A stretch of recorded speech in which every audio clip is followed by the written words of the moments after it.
Hello students, my self Sachin. आज मैं आपको लेकर आया हूँ बीएमसी एंड जनरल इंजीनियरिंग में फोर्थ लेक्चर। लास्ट लेक्चर में हमने पढ़ा था क्लासिफिकेशन ऑफ ब्रिक्स, जिसमें हमने क्लासिफिकेशन ऑफ ब्रिक्स फर्स्ट पढ़ा था, यानी कि फर्स्ट क्लास ब्रिक्स के बारे में पढ़ा था। आज हम पढ़ेंगे classification of BRICS second class के बारे में, यानी कि द्वितीय श्रेणी की ईंट। अब द्वितीय श्रेणी की ईंट क्या होती है ये हम आपको पढ़ाएंगे कि द्वितीय श्रेणी की ईंट। हमने फर्स्ट क्लास के बारे में सब कुछ पढ़ा, क्योंकि कुछ चीज़ें होती हैं वो सारी की सारी फर्स्ट क्लास की तरह एज इट इज़ होती हैं, यानी कि जो ब्रिक्स है फर्स्ट क्लास और सेकंड क्लास वो समथिंग एक ही है, सारी प्रॉपर्टी एक जैसी, कुछ डिफरेंस हैं। जैसे कि फर्स्ट प्रॉपर्टीज राइट है कि ये ईंटें, ये फर्स्ट प्रॉपर्टी है, वो कह रहे हैं ये ईंटें भी प्रथम श्रेणी की ईंटों की समान ही अच्छी पकी हुई तथा कठोर होती हैं, परंतु आकार तथा माप विषम हो सकती है। मैंने आपको बताया, पहले भी मैं आपको बता चुका हूँ कि इसकी जो साइज़ है वो कैसी है, यानी सब कुछ सेम रहेगा और बाकी कुछ चीज़ें होंगी वो चेंज हो सकती हैं, राइट। तो देखो, पक्की अच्छी पकी हुई हैं, कठोर भी है, परंतु आकार कैसा हो सकता है, आकार अलग अलग हो सकता है। इन ईंटों को 24 घंटों तक डुबोए रखने पर स्वतः बाहर का 22% से ज़्यादा पानी नहीं सोखना चाहिए। मगर फर्स्ट क्लास ब्रिक्स में क्या था कि 15% तक सोखना चाहिए, यहाँ पे 22% से ज़्यादा पानी अगर सोखेगी तो वो सेकेंड क्लास की ब्रिक नहीं कहलाएगी, 22 से कम ही सोखना चाहिए। इनका रंग, वहाँ पे जो रंग था वो बहुत चेरी कलर था, एकदम लाल कलर था। यहाँ पे इनका रंग हल्का लाल और पीला हो सकता है, बट इन्हें की सतह खुरदरी हो सकती है, अतः प्लास्टर करना आवश्यक होता है। इनके अन्य गुण प्रथम श्रेणी ईंटों के समान ही होते हैं, जैसे कि यूजेस, इनको भी प्रथम श्रेणी की ईंटों की भांति ही प्रयोग किया जाता है, यानी फर्स्ट क्लास ब्रिक्स के अकॉर्डिंग ही हम इन्हें रखते हैं।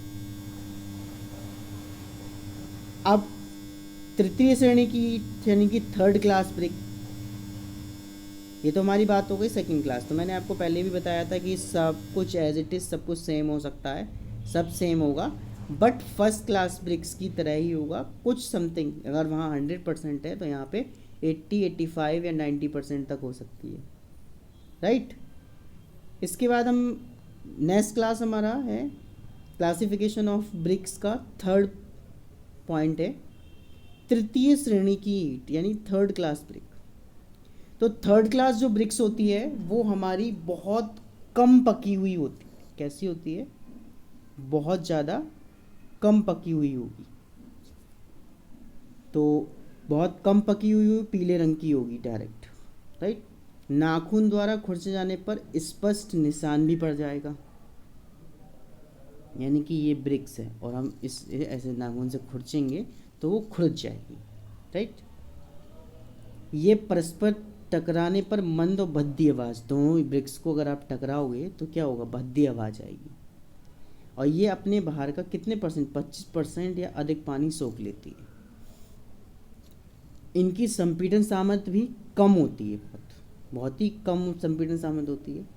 इनकी आंतरिक रचना एक समान नहीं होती, आंतरिक रचना एक समान नहीं होती। तो तीनों क्लास की प्रॉपर्टीज़ हमने पढ़ ली हैं। फर्स्ट क्लास यानी जो अव्वल क्लास है वो सबसे ज़्यादा बेस्ट है कंस्ट्रक्शन के लिए।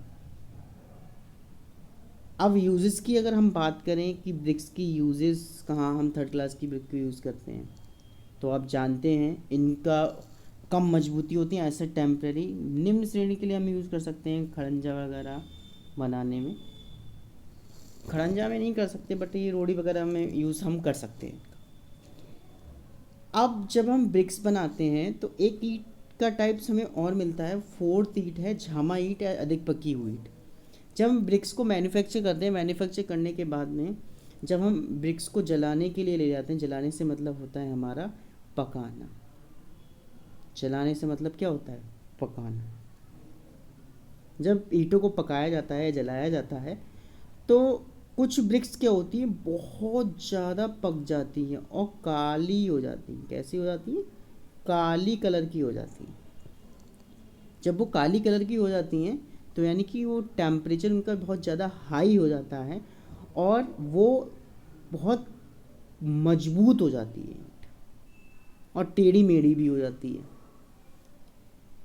तो उनका साइज़ भी अनिश्चित हो जाता है, उनका साइज़ भी मुड़ जाता है। तो ऐसी ईंटों को हमने 4th क्लास में रखा है, जिन्हें हम झावा या अधिक पकी हुई ईंट कहते हैं। आपने देखी होंगी काली काली ईंटें होती हैं, वो बहुत ज़्यादा पक जाती हैं, उनका टेम्परेचर बहुत हाई हो जाता है। अब इन ईंटों का रंग गहरा लाल, बैगनी अथवा काला कैसा होगा? गहरा रंग होगा, लाल हो सकता है, बैगनी हो सकता है, काला हो सकता है। बहुत ज़्यादा कठोर होती है, इनकी अपघर्षण क्षमता प्रथम श्रेणी ईंटों से ज़्यादा होती है, यानी फर्स्ट क्लास ब्रिक्स से बहुत ज़्यादा होती है। ये ईंटें कम पानी सोखती हैं, पानी तो बिल्कुल सोखती ही नहीं है, पानी को बिल्कुल भी नहीं सोखेंगी। टेढ़ा मेढ़ा होने के कारण इनका कहीं यूज़ भी नहीं कर सकते हम, और चिनाई में तो बिल्कुल भी नहीं कर सकते। चिनाई से मतलब होता है कि जब हम चिनाई करते हैं तो उसमें तो हम कर ही नहीं सकते, तो परंतु गिट्टी बना सकते हैं, इसकी छोटी छोटी रोड़ी बना सकते हैं। सड़क के शोल्डर यानी कि आपने देखा होगा जो हमारी रोड्स होती है, क्या होती है? हमारी रोड होती है, इस टाइप से रोड होती है, इसके किनारों पे ब्रिक्स लगी हुई होती है। आप देखिएगा, कभी ट्रैवलिंग कीजिएगा, बाई रोड आप जाइएगा तो देखिएगा यहाँ पे सोल्जर्स बने हुए होते हैं। क्या बने होते हैं? सोल्जर्स, कंधे, जिन्हें क्या बोलते हैं? कंधे। तो कंधों के निर्माण में हम कर सकते हैं। खड़ंजा, आपने गांव में देखा होगा, खड़ंजा बिछाया जाता है। क्या बिछाया जाता है? खड़ंजा। खड़ंजा बिछाने में कर सकते हैं, फाउंडेशन आदि कार्यों में भी कर सकते हैं, क्योंकि फाउंडेशन में जो ब्रिक्स होती है वो दिखती नहीं। फाउंडेशन का मतलब होता है नींव। इसके अतिरिक्त आप श्रेणी की संरचनाओं में भी इसका प्रयोग किया जा सकता है, राइट। तो ये हमारी जो बात थी, इसमें first class, second class, third class, हमने क्लासिफिकेशन 1 की वीडियो हमने लास्ट पढ़ी थी। क्लासिफिकेशन 2 हमने पढ़ा आज, 3 भी पढ़ लिया और 4th भी पढ़ लिया, राइट। अब यहाँ पे इन्होंने कुछ, ये आपके सिलेबस के पॉइंट ऑफ व्यू से यहाँ तक है ये। अगर आपसे क्वेश्चन पूछा जाता है एग्ज़ाम में तो यही पूछा जाएगा कि ब्रिक्स के कितने क्लास होते हैं, ब्रिक्स के कितने क्लास होते हैं। तो मैं आपको पढ़ा चुका अभी कि ब्रिक्स के 4 क्लास होते हैं, first class, second class, third class, fourth class. सारी प्रॉपर्टीज़ मैंने आपको लर्न करवा दी हैं, सारी बहुत ही इजी हैं, बहुत ही अच्छे से आपको लर्न हो गई होंगी, राइट। ये आपका इंग्लिश में यहाँ पे पोर्शन दे रखा है, तो इंग्लिश वाले स्टूडेंट्स पढ़ सकते हैं।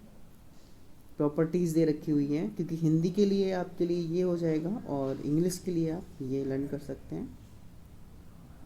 First class brick, well burnt, having smooth even surface with perfect rectangular shape, uniform. यानी कि जो मैंने हिंदी में आपको डिक्टेट किया है वही सारा यहाँ पे इंग्लिश में राइट हुआ है। ऐसे ये फर्स्ट क्लास ब्रिक्स के लिए, ये सेकंड क्लास ब्रिक्स के लिए, ये थर्ड क्लास ब्रिक के लिए, ये जामा ईंट्स के लिए। अब इन्होंने ब्रिक्स का जो क्लासिफिकेशन किया, वो उसके बेसिस पे भी कर दिया। भौतिक गुणों एवं संपीड़न सामर्थ्य के आधार पर ईंटों का वर्गीकरण। अब इन्होंने एक अलग से क्लासिफिकेशन किया है, जो हमारा BIS कोड है 1977 टू 1957 के अकॉर्डिंग। कंप्रेसिव स्ट्रेंथ जैसा, अब इन्होंने एक यहाँ पे टेबल बनाकर दी हुई है। ये क्लासिफिकेशन आपके क्वेश्चन पेपर में पूछा नहीं जाता है, ओके स्टूडेंट्स। तो ये आपकी एक नॉलेज के अकॉर्डिंग इन्होंने टेबल दे रखी है, तो एक बार नज़र डाल लीजिएगा। ये एग्ज़ाम के पॉइंट ऑफ व्यू से इम्पोर्टेंट नहीं है, राइट। तो आप इसे एक नॉलेज के अकॉर्डिंग इसे देख सकते हैं, पढ़ लीजिएगा, बट एग्ज़ाम में नहीं आएगा ये, ओके स्टूडेंट। तो नेक्स्ट क्लास में हम डिस्कस करेंगे इसके बाद जो हम पढ़ेंगे मैन्युफैक्चरिंग ऑफ ब्रिक्स। ब्रिक्स को पूरा बनाने का प्रोसेस पढ़ेंगे कि ब्रिक्स कैसे बनाई जाती है, राइट। तो मिलते हैं नेक्स्ट लेक्चर में। तो इस वीडियो को पढ़िएगा, समझिएगा। अगर कोई भी प्रॉब्लम है तो कमेंट बॉक्स में कमेंट जरूर कीजिएगा। और स्टूडेंट्स अपनी अटेंडेंस नहीं दे रहे हैं, व्यूज़ कर रहे हैं, वीडियो को पढ़ रहे हैं, अटेंडेंस नहीं दे रहे हैं, इसमें आपके इंटरनल मार्क्स पे प्रॉब्लम हो सकती है। क्योंकि अगर आप नहीं पढ़ेंगे, अटेंडेंस नहीं देंगे तो फिर आपको दिक्कत होगी, समझ रहे हैं। क्योंकि मैं तो उन्हीं स्टूडेंट्स को समझूंगा जिन्होंने व्यू किया है, जिन्होंने अटेंडेंस दी है। मुझे कैसे पता लगेगा कि इस स्टूडेंट्स ने ये पढ़ा है? ओके, तो थोड़ा ध्यान दीजिएगा इस चीज़ को।